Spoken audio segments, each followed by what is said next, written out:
खालायगाव गामिनि गेवलां गेलेग्रा फोथारनिफ्राय साइकेल हानजा सुरनाय दखरानि मोनफ्रोमबो गामि गामि हाबनानै रायजो राजाफोरजों सावरायलांनो थाखाय दिनै बे हाबाफारिखौ नैबे फोथारनिफ्राय जागायनो थाखाय आखायाव लादों। बेनिनो हाबाफारियाव बाहागो लानो हानाय मिरु दुलाराय बर' फरायसा आफादनि सुबुं फोनांजाब नेहाथारि सोमदोन ब्रह्म लोगो थुनलाइनि न'खरा एक्सुलि बिबानगिरिफोरखौ जोङो रायजो राजाफोरखौ दैदेनलांनो मोजाङै हानजा सुरनायाव खावलायखाबाय। सालायसा एक्सुलि बिबानगिरिफोरखौबो जायफोर साइकेल हानजा सुरनाय हाबाफारियाव रायजो राजाफ्रा बाहागो लागोन आसैनो डिसिप्लिन बाहाबाय जाहाथे ज' जाजाय सालायजाबालासिनो मोनसे लाइनजों साइकेल हानजा सुरनायखौ बाहागो लायो।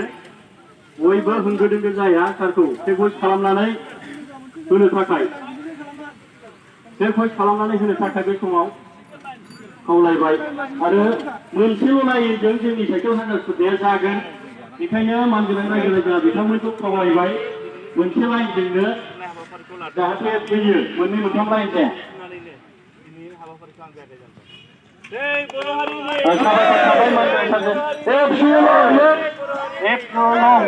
साबायखर थाबाय। आङो खोनसेनो जोंनि बे हाबाफारि बेखेवनायाव सिगांग्रो आलासिफोरजों बाहागो लाफैनाय साफ्रोमबो जोंनि दखरा एबसु हानजा आफादफोरनि दैदेनगिरिफोरनि बाहागो लाफैनाय आरो बयबो हाबाफारियाव बाहागो लानाय।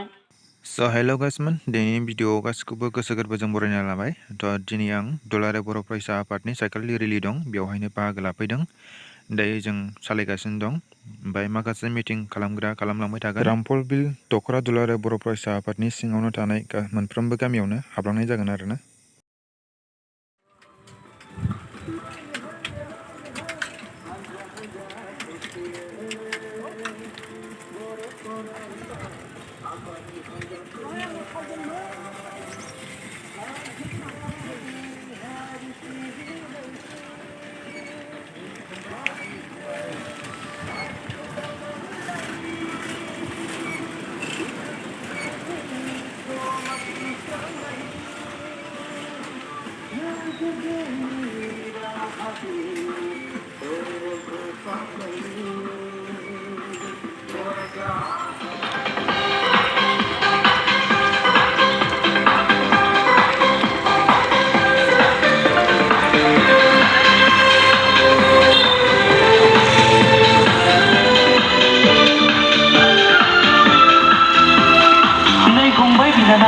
आदा आबौमोन जौ लोंनाय जुवा गेलेनायनिफ्राय गोजानाव थादो, बिरि सिगारेट ड्राग्स सोबनायखौ गारदो, लेखा फरायनानै गियान बुथुमनानै गावखौ सासे गोग्गो सुबुं महरै दाफुंदो।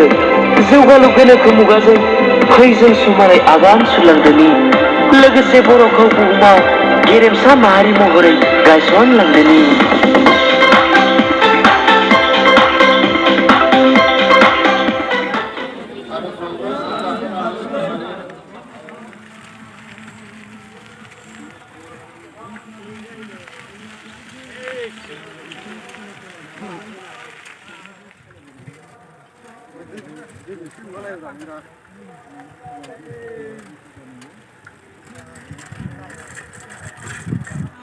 दायो रेलिया फोजोबफैबाय आरोना थुंगुरि केम्प खाथियाव बल खेला जादोंमोन ना।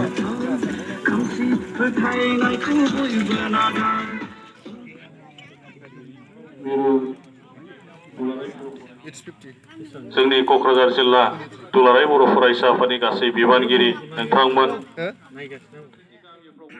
स' गाइसमोन दायो साइकेल रेलिया जोबफैबाय थुंगुरि केम्पआव गेवलां फोथाराव फोजोबफैबाय। दायो भिडिअ'बो बेखिनियावनो जोब्बाय आरोना गाइसमोन।